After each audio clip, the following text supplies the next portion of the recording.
Welcome back to Brisket Medic. It's me, Zach. I am here in the backyard, and today we're going to be doing a very simple beginner's guide to brisket on our Weber kettle. To get started, I'd say let's go to the market and get a choice or a prime brisket. I wouldn't say jump on a Wagyu the first brisket you ever cook, because there's going to be some learning curve there. Once you grab that up, let's get it home. Let's do a little bit of trimming. Nothing too exciting here. We're just going to do some basic trimming. We're going to be doing it on the Weber kettle. We don't have to worry about high airflow like we do on the offset. So let's jump in and get this bad boy trimmed up and ready to go. Guys, as you can see, we've got a fairly decent sized choice brisket here. Butcher didn't do us a whole lot of flavors with the gouges, but that's okay. The first thing I'm going to do is feel this fat, and it feels fairly hard right through here. And that's the fat that you want to take off. You want to take off that hard fat because it's just not going to render down. So we're going to take the top of this mohawk off and this hard fat on the cap here. I'm just going to take some long strokes. It really helps for this to be cold and not frozen, but cold. And I start on the point end because you see that shiner there. That point has enough intermuscular fat that that's not going to hurt the meat any at all. But that's a big old chunk of hard fat, and that's not going to render down during the cook. So remember, nothing too technical. We're just going to trim off some of the hard stuff. My biggest thing is I want this to be flat, okay? I'm definitely going to have to cut this down some just so it'll fit on my smoker, on my grill, on the Weber. You can make the choice of how you want to do that yourself. My goal here, again, we're just doing a basic trim. Nothing huge. I'm not telling you to get a tape measure out and measure a 1/4 inch. I'm just saying we need to get some of this hard fat off, or it's not going to render down properly. Now I'm just going to cut this edge off, and I found that not only cutting the edge off gets rid of some of that discoloration, see the difference in color there, but it also helps with the brisket not curling as we cook. So I'm just going to cut that edge off. And we'll spin it around and do the same thing on the other side. I'm just taking this hard top layer off. No big deal. Everybody can do this. It does take a little bit of practice, but everybody can absolutely do this. All right, so same thing here. I'm going to take this edge off.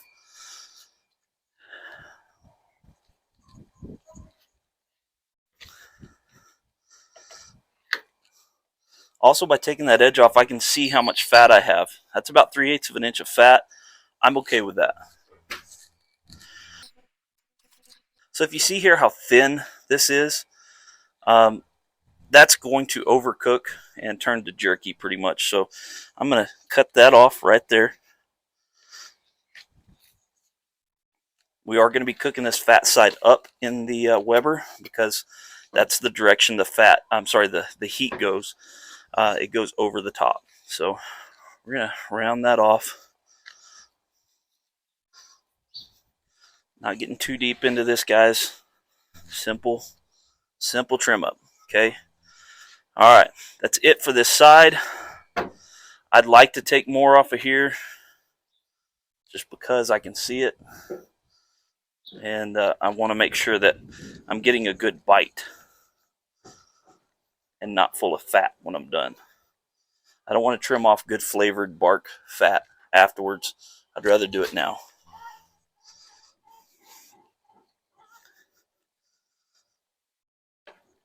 Good. All right, so for beginners, I'm not going to worry about silver skin. We're just going to take some of this fat off the top.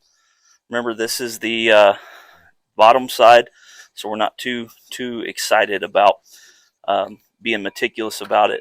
It's not going to be presentation side or anything like that. So I'm just going to take a little skim off the top here and get some of this fat off and make it even. Just want to make it even. I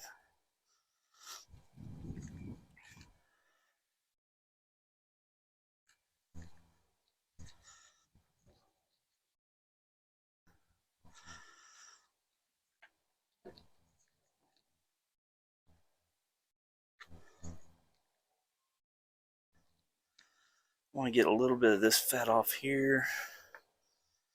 And I want to see if we can see the grain a little easier that way. Let's see. So you can see the grain is running this way. And so what I like to do, as I started learning, I just cross-cut a piece so that when I'm done, I knew exactly how I need to be slicing this brisket, okay? For a beginner, I'm going to say this is all that you need to do. I could cut into this for 10 more minutes and just go crazy, but that's not what we're going for today. There's no reason to do that. To feed your family at home, a decent brisket. We're going for a decent brisket here, guys. Not a competition or a Texas Top 50. All right, just a decent backyard brisket. So I got to make myself stop. Now that we've got everything trimmed up to our liking, we can start focusing on our seasoning, and we're going to keep it super simple today. You know, really the traditional Texas barbecue method is a binder, salt, and pepper. We're going to keep it similar to that. So let's jump in here and take a look. Like I said, it's traditionally a binder. Usually it's mustard and pickle juice. I personally love to use Lee and Perrins. Worcestershire sauce, you got to shake it up before you use it. Get all those goodies off the bottom. You can use whatever you want. You don't have to use a binder. You can put salt on this beforehand and just let it set and draw out that surface moisture itself. You don't have to use a binder. This is just going to be easier as you're starting out to adhere your rub and get a better, even coating. Okay. All right. Let's get our binder on the flat side. It's right over here. Not a lot, just enough to moisten it up. A little on the edge there. All right, so we're going to hit it up with our salt side of it is going to be seasoned salt. We're going to hit it pretty heavy. You can definitely hit your seasonings heavy on this because it is such a thick piece of meat. And then we're using our 16 mesh black pepper. You don't have to use this. I love the texture of it, and I use a lot of it because I think the texture is absolutely outstanding. So we're going to hit that down, try to keep the wind from blowing it away too much. Sure, our edges are hit. And then I'm going to leave this alone for about 10-15 minutes to let it set in and bring you over to the smoker and show you how I like to set up my Weber. So this is the Weber kettle. I've got my grate here. I do have the S&S Slow and Steer basket on the side because I do like to bake my coals off to the side.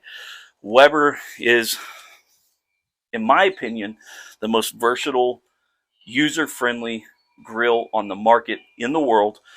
You can buy one of these for under $100 used, not much more than $100 brand new, and do literally everything on it.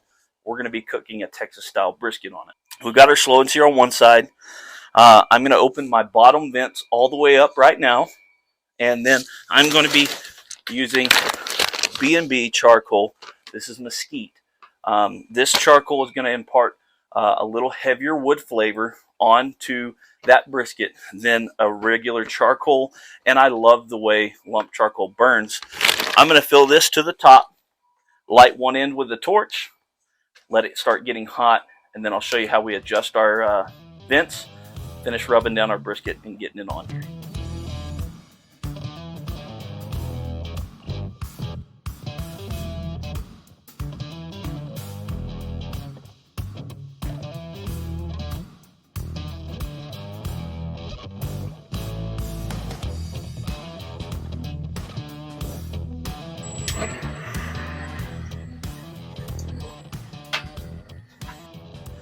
Once you get it lit up, as you can see, this has only been about a minute and a half, 2 minutes. This side is pretty warm. I've got my bottom bits open up all the way, and I'm going to put my grate right on top of it. And I like to start the side I'm going to be cooking on right over the coals so it can get nice and hot. So before we put the meat on, we can spin it and clean it.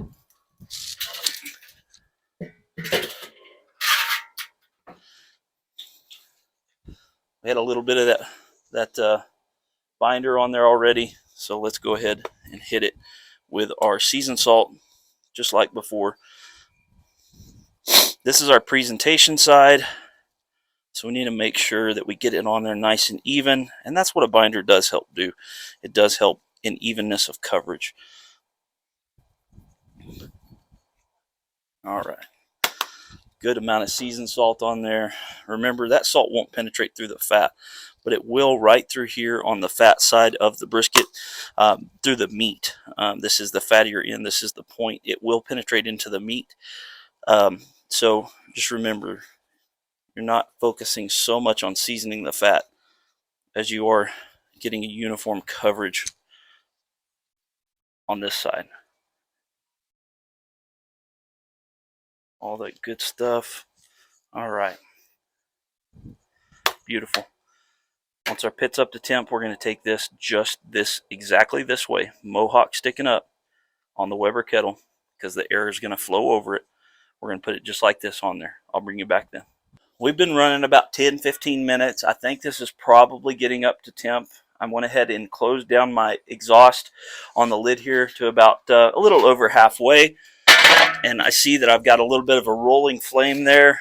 I'll make sure this isn't too hot. I'm going to spin this around. Use gloves. So this is the side we're going to be cooking on. Crumpled up some foil. We're going to scrape it down just to clean that surface off. All right. Now, over here, you see I started my fire on this end. I'm going to use this chunk of oak right over here at this end here. And I'm going to put it right in the middle. I want it to last the longest that I can. While we're in here, let's go ahead and shut our bottom down to just right at halfway. Get our lid closed up, and we'll throw our meat on here in about 5 minutes. All right. Doing good there. Open it up. We'll slap our meat across the grill. Fat side up, mohawk up. Just like that. We're going to close it down. We'll be back to check on it here in about an hour. Guys, we're just over an hour in, about an hour and 15 minutes in. We're going to go ahead and open this up, take a look at it, check on it, and go from there. Oh, look at that beautiful color it's getting so far. Yeah. Lots of moisture. That fat's rendering down nicely. Beautiful. Absolutely gorgeous. So, what I'm going to do, we're going to shut it right back down, and we're going to leave it alone for about another hour. We'll come back. You'll notice I'm not checking on this thing every 30 minutes or so. I am waiting about an hour to an hour and a half between opening the lid, because I really want to keep that effectiveness and that momentum going to get this brisket cooked. We're at about 2.5 hours in now. Let's go ahead and take a look at it.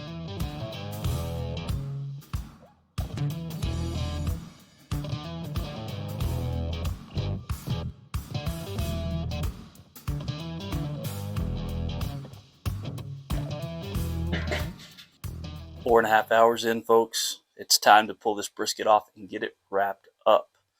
The reason I'm wrapping it is because I really like the color of it and the bark. So let's go ahead and pull off some paper about 3 to 4 feet long, 2 sheets of it, lay it across a good table, and then we'll stick our brisket on top.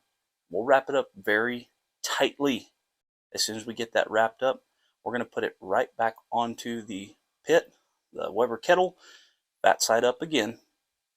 Let it finish up. We're going to pull this thing when it hits an internal temperature of about 207 to 210 degrees, depending on how tender it is. We poke it with our probe.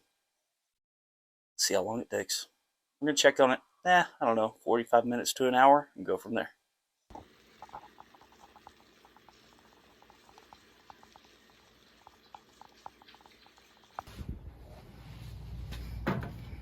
After about 7 hours, we were probing our brisket, and it was probing so nice and tender. It ended up temping right around 205 degrees. So we went ahead and pulled it out and set it on a pan, and we've been letting it just sit and rest for about 45 minutes now. We're going to give it a few more minutes before we slice it up.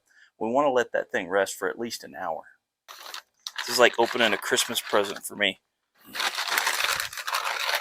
And you can save this paper, folks. This is how you can start fires. Oh, look at the bark. Look at how beautiful it is. Oh, it's so gorgeous. Still a little bit warm, but oh my goodness, guys. Look at how beautiful the simple, this simple brisket was on a Weber kettle that you, even a new cook, can do yourself. Man, look at that. That is just so pretty. I can't wait to slice into it. I'm going to take off one of these greasy gloves. Remember when we trimmed it, I made a slice right there. And I know that my grain is running this way. So I'm going to go ahead and separate the point from the flat. We're going to cut right down the middle. Not really separating them, but we know that the majority of the flat is on this side, the majority of the point's on this side. And look at that beauty. Wow. Let's get a slice on it and see how it did. When it falls over like that as you're slicing, you know it's nice and tender. You know that it's going to be absolutely beautiful. That flop. So we got the looks, we've got the tenderness, we got the aroma for sure. Go ahead and take a taste, see if we got the flavor. We got the flavor, folks. Make sure you like, you subscribe, comment down below if I can help you out with anything. Ask me any questions. I love you guys. Drink more water.